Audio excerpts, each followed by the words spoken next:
메리 크리스마스. 성탄 2부에 여러분들에게 맞는 주일을 이렇게 말씀으로 전하게 되었습니다. 오늘 대림절 네 번째 주일이자 성탄 주일 크리스마스 예배해 주시는 말씀은 그 유명한 누가복음 2장 예수님의 탄생 기사입니다. 2장 11절과 12절입니다. 오늘 다윗의 동네에 너희를 위하여 구주가 나셨으니 곧 그리스도 주시니라. 너희가 가서 강보에 쌓여 구유에 뉘어 있는 아기를 보리니 이것이 너희에게 표적이니라 하더니 아멘. 오늘 주신 말씀을 가지고 성탄 주일에 크리스마스 선물이라는 제목으로 하나님의 말씀을 증거하겠습니다. 날씨가 굉장히 많이 춥습니다. 추워진 날씨 가운데 또 우리나라는 이 겨울에 성탄을 맞게 되지요.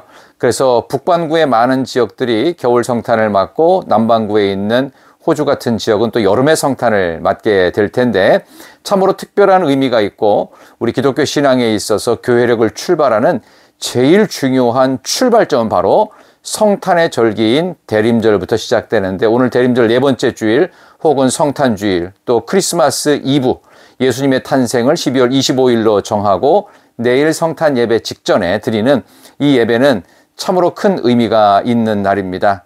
크리스마스 선물이라는 제목의 말씀을 증거할 텐데 오늘 이 본문의 내용을 보시면은요.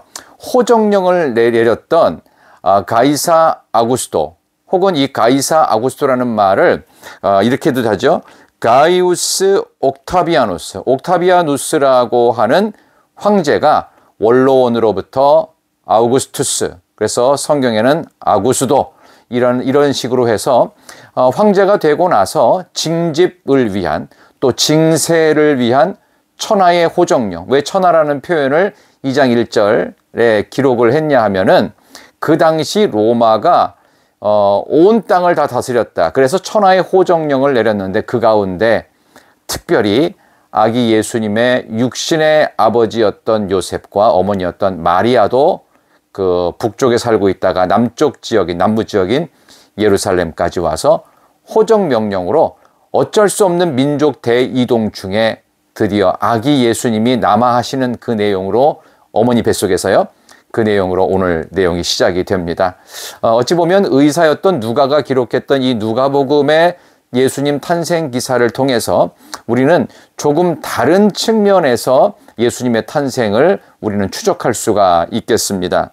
오늘 이 본문의 말씀 앞에부터 본다고 하면은 징집을 위해서 또 징세를 위해서 황제였던 그 가이사 아구스토는 천하의 호정령을 내려서 예수님도 결국 밑에 지역인 남쪽 예루살렘으로 가게 되는 내용 속에서 거기서 6절에 보니까 그때 해산을 날이 차서 어머니였던 그 마리아가 그 임신 막달이었던 것 같아요.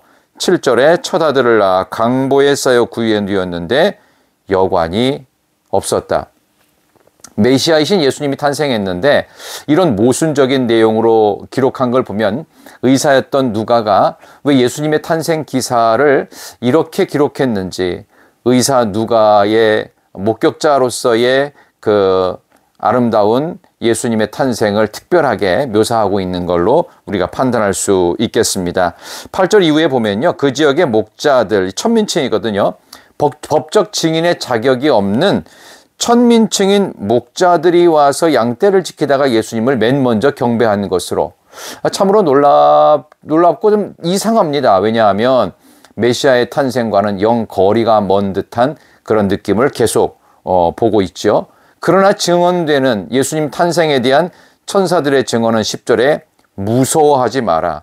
큰 기쁨의 소식을 전한다 하면서 오늘 읽었던 본문으로 시작됩니다. 오늘 본문 다시 한번 읽겠습니다.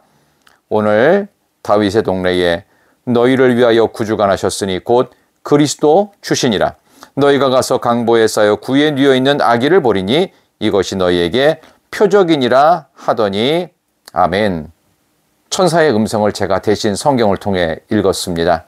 자, 이 본문의 내용을 통해서 우리가 알 수 있는 크리스마스 선물이라고 제가 설교의 제목을 잡은 것은 바로 여기에 있습니다. 우리에게 주시는 하나님의 모든 선물, 바로 아기 예수님을 주신 구원의 가장 위대한 첫 번째 선물을 비롯한 우리 인생을 향하신 하나님의 은혜의 모든 선물은 전부 다 한 가지 메시지입니다. 포장되어져 있습니다. 알맹이를 개봉한 상태로 은혜의 선물이 주어지지 않았습니다. 그래서 그 안에는 중요한 메시지를 담고 있고 기대감을 더 증폭시키고 있습니다. 그런 의미로 세 개의 단어가 나오죠. 보면은 선물은 포장되어서 하나님이 우리에게 주시는데 강보에 쌓여 구유에 뉘어 있는 아기가 누구라는 얘기예요? 아기 예수님, 메시아입니다. 메시아, 구원자, 이거는 시대, 아니 온 인류의 영웅입니다. 그런데 이 메시아에 대한 묘사가 아기예요. 구유, 말밥통에 태어났고요. 강보가 옷이거든요. 클로스라고 돼 있어요. 그렇다면 모든 선물은 전혀 기대치 못한, 전 예상할 수 없는 것처럼 하나님의 은혜의 선물, 생명의 선물, 구원의 선물, 이 모든 복음의 핵심들은 그야말로 포장되어져서 우리에게 전달되는 걸 볼 수 있어요. 우리가 생각했던 방식과 우리가 원했던 때가 아니라는 것도 알 수가 있는 대목이 바로 이것입니다. 삼중으로 이상하죠.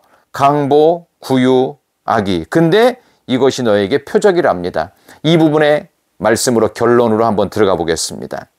강보란 말은 옷이란 얘기죠.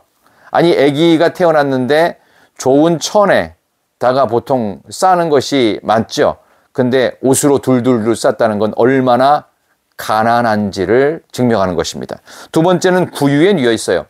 아니 기가 막힌 산후조리원에 제일 좋은 방에다가 제일 좋은 박스에 아이가 누우는 것이 마땅할 것 같은데 전혀 우리의 예상을 뛰어넘습니다. 여물통이에요. 말밥통입니다. 뭘 얘기할까요? 예수님의 탄생, 메시아의 탄생은요, 최악의 조건 속에서 우리 인류 역사 가운데 가장 어렵고 그야말로 난세의 영웅이 태어난다 이런 말처럼 예수님은 최악의 조건 속에서 이 땅 가운데 탄생하셨습니다. 가장 가난한 강보에 쌓여서 그리고 여물통 같은 최악의 조건 속에서 지금 이 시대가 하나님 없이 사는 시대 아닙니까? 코로나 이후에 그것은 더욱더 선명해졌습니다. 하나님이 이 땅 가운데 깨달으라고 주셨던 이 코로나의 전 세계적 유행병, 이 팬데믹 상황을 수많은 사람들은 오히려 역이용해서 하나님은 없다라고 말하는 쪽으로 그리고 우리의 정신세계를 흔드는 쪽으로 가지 않았습니까? 바로 이러한 전 세계가 구유에 있는 것 같은 느낌 속에 가장 어렵고 열악하고 최악의 조건 속에 아기 예수님 탄생하셨습니다. 그리고 세 번째는 아기였습니다. 왜 아기였을까요? 아기는 부모의 도움이 없이는 스스로는 아무것도 할 수 없습니다. 아기 그대로 놔두잖아요. 그러면은 얼마 있다 죽습니다. 결국 하나님 아버지가 없이는 존재할 수 없는 우리 인생의 열악함을 그대로, 연약함을 그대로 드러내고 있습니다. 그런 점에서 가장 가난하고 최악의 상태에서 가장 연약하고 무능력할 때 아기 예수님이 탄생하신다는 거예요.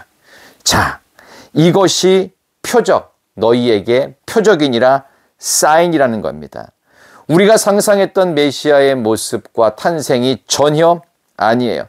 그런데 이 세 가지 강보, 구유, 아기가 표적, 사인이라고 했습니다. 그러니까 이 사인, 표적 속에 메시지가 담겨져 있으니 이 메시지를 풀어라 그 의미입니다. 누가가 이것을 왜 이렇게 기록했을까? 이 사인의, 이 표적의 의미가 무엇일까요? 그것은 이렇게 생각하시면 됩니다. 모든 하나님의 이 일은 이렇게 시작된다는 것입니다. 하나님의 일은요, 우리가 전혀 기대할 수 없었던, 우리가 전혀 예상치 못했던, 우리가 전혀 준비가 되지 않았을 때에도 얼마든지 하나님의 일은 이렇게 시작되더라. 크리스마스 선물은 그야말로 하나님의 특별한 때에 이루어진 것과 똑같습니다. 포장되어서 그 안에 뭐가 있는지 뜯어보기 전에는 그 메시지를 정확하게 해석하고 깨닫기 전에는 이해할 수 없는 그런 포장된 선물로, 그래서 아기 예수님이 구유에 뉘어 강보에 쌓였다는 것, 아주 특별한 의미를 갖고 있다는 걸 알 수가 있겠지요. 예수님의 말씀은 하나님의 율법의 모든 말씀, 성경에 기록된 말씀들은 씨와 같다고 합니다. 그래서 마태복음 13장에 보면 천국은 마치 자기 밭에 갖다 심은 겨자씨와 같다라고 기록하고 있습니다. 겉으로는 모릅니다. 씨가 어떻게 될지. 그래서 큰 나무가 돼서 거기 깃들일 만큼 엄청나게 큰 나무가 될 거라는 것을 우리는 모릅니다. 그러나 아기로 태어나시고 강보에 쌓여서 구유에 누이신 그 아기 예수님이 장차 온 인류를 구원할 위대한 메시아가 되셨고, 우리는 그분 예수 그리스도를 지금도 믿고 우리 성탄 2부 예배에 이렇게 기쁨으로 참여하고 있는 것 아닙니까? 그런 점에서 저는 오늘 이 말씀을 마치면서 예전에 우리 선배 목사님들이 했던 그 예화와 같은 아주 좋은 그 스토리가 있어 소개를 한다면요. 옛날에 그 고재봉이라는 사람이 있었어요. 군인 교도소에서 있다가 거기서 사형 집행을 받았던 사람인데, 우리는 좀 잘못 알고 있게 고재봉이라고 하는 분들, 우리 연세 드신 분들, 좀 중년 이상 되신 분들은 다 아실 텐데요. 그분이 그 총을 쐈는데 이게 그 잘못 선택되어져서 다른 사람을 총을 쏘게 된 거예요. 어쨌든 그래서 군인이었기 때문에 군인 교도소에 들어가 가지고 세상을 비관하면서 이렇게 억울하게 내가 죽을 수 없다라고 하다가 결국 거기서 예수를 믿게 됩니다. 전도했던 군목 목사님과 많은 사람들의 교화 끝에 그가 예수 그리스도를 믿고 자기가 있는 방에 있는 사람들을 막 전도하기 시작합니다. 방에 보통 한 30명씩 들어간다고 그래요. 한 30명 들어가는 방에 제 1호 전도 방으로 들어가 가지고 전도를 할 때 뭐 어떻게 하겠어요? 이 사형수고 거친 이 군인의 모습으로 그냥 구두발로 차는 것처럼 그렇게 복음을 전해서 천국도 있지만 지옥도 있습니다. 지옥 안 가기 위해서 우리가 예수 믿어야 됩니다. 천국 가야 됩니다 하면서 지옥에 대해서 얘기하니까 저 뒤에 듣고 있던 어떤 죄수 한 명이 지옥이 어딨어? 이런 식으로 얘기했다는 거예요. 그러니까 고재봉이 너 이리 나와봐. 자, 지옥이 뭔지를 알려줄게 하면서 확 들이눕히더니만 그 커다란 발바닥으로 목을 찍어 누르는 거예요. 그러니까 나 죽어! 그렇게 막 그랬대요. 그러니까 봤지? 이게 지옥이야. 이런 식으로 해가지고 무조건 전도 성공률 100%. 그래서 며칠 안에 자기가 있었던 방에 30명을 다 예수 믿게 만들었답니다. 그리고 나서 간수장에게 요청을 한 거예요. 제가 다른 호실로 좀 옮겨주십시오. 그러니까 아니 자네 같은 모범수가 왜 옮기려고 하나? 그냥 여기 있는 게 편하지 않아? 아닙니다. 제가 이제 다른 방으로 가서 거기서도 이 그냥 불쌍하게 또 세상에 나가서 막 살지도 모르는 이 죄수들을 위해서 제가 예수님 복음 증거하겠습니다. 제가 모범수가 될 수 있던 것도 예수 믿었기 때문입니다. 그래서 또 다른 방에 가서 또 전도하고 또 전도하고, 그래서 그 방에 있는 사람 약 2,000명을, 그 교도소에는 한 2,000명을 전도했던 사람이 바로 고재봉이라고 하는 유명한 사람입니다. 결국 사형수기 때문에 어쩔 수 없이 이제 가서 마지막 사형 집행하게 되는 날이 되었는데, 그때 복면을 뒤집어 씌우고선요 이제 총살형을 하게 되었다고 합니다. 근데 그랬다고 그래요. 군인들은 이제 사형 집행할 때 총살을 한다고 제가 들었어요. 근데 그때 그렇게 마지막으로 요청하는 겁니다. 제가 이 시간에 이제 죽을 텐데 제가 죽기 전에 우리 군인 목사님 그리고 가수장님들 함께 입회하신 모든 분들 저를 위해서 찬송을 불러주십시오. 그래서 불렀던 찬송이 뭐냐 하면은 인애하신 구세주여 내 말 들으사 죄인 오라 하실 때에 날 부르소서 주여 주여. 근데 이 사람이 워낙 모범수로 살았고 유일하게 흠이었다면 방마다 돌아다니면서 전도했던 거, 흠이 아니죠. 이것 때문에 수많은 사람들에게 복음이 증거됐죠. 그 사람의 겉모습은 포장되어져 가지고 전혀 예수를 믿을 것 같지 않은 그야말로 사형수였지만 그가 가는 곳곳마다 그의 입을 통해서 풀어지는 내용들은 크리스마스의 선물과 같은 생명의 복음이었습니다. 인애하신 구세주여를 함께 부르는데 간수장도 울고 목사님도 울고, 그래서 목사님이 마지막 축도를 해야 되는데 축도를 못하고 있는 거예요. 그러니까 너무나도 이상한 일이 벌어졌죠. 고재봉이라는 사람이 목사님 제가 대신 기도할게요. 죽기 전에 마지막으로 제가 기도를 하겠습니다 하면서 대신 기도를 하니까 오히려 축도도 못하고 눈물만 흘리신 목사님이 그 기도를 듣고 있고 마지막 죽음의 자리에 있는 아주 특별한 사형 현장이었어요. 인내하신 구세주여가 4절까지 끝날 때까지 총을 쏴야 되는 이 군인들이 못 쏘는 거예요. 죄송합니다만 한 곡만 더 부르고 그 다음에 저를 꼭 쏘십시오. 제가 천국 가야 됩니다. 하면서 불러댔던 노래가 하늘 가는 밝은 길이 내 앞에 있으니, 이 찬송을 부르면서 제가 웃을 테니까, 뭐 복면을 썼는데 웃을 때 언제인지 모르잖아요. 근데 정말 그 하늘 가는 밝은 길 중간쯤에 총을 쏴서 고재봉은 죽었습니다. 그리고 복면을 벗겼습니다. 고재봉의 총 맞아 죽었던 마지막 얼굴 표정, 환하게 웃고 있었어요. 마치 크리스마스에 예수님을 맞이했던 목자들과 같이 첫 번 크리스마스를 맞이했던 그 환희에 찬 모습처럼, 그리고 지금 저 천국에서 우리를 기쁨으로 바라보시면서 크리스마스 이브 예배를 드리고 있는 모든 분들을 환하게 바라보시는 예수님의 표정 같은 모습으로 고재봉은 그렇게 천국에 갔습니다. 성도 여러분, 크리스마스의 선물인 예수님의 이 구원과 복음의 위대한 소식은 포장된 모습으로 마치 강보의 구유의 아기의 모습으로 숨겨진 채 우리에게 전달되었습니다. 그러나 그 아기 예수님께서 이번 성탄을 통하여 여러분에게 숨겨진 놀라운 기적과 숨겨진 놀라운 선물을 주시리라 믿습니다. 하나님 앞에 가는 그날까지 성탄의 기쁨이 매 순간 있기를 진심으로 소망하며, 저는 내일 성탄절에 기쁨의 메시지로 여러분을 찾아뵙겠습니다. 기도하겠습니다. 하나님 감사합니다. 오늘 이렇게 귀한 시간에 천국 향해 가는 발걸음을 갖고 있는 우리 사랑하는 모든 성도들이 지금 예배를 함께 이 말씀을 들으며 또 함께 기도하고 있습니다.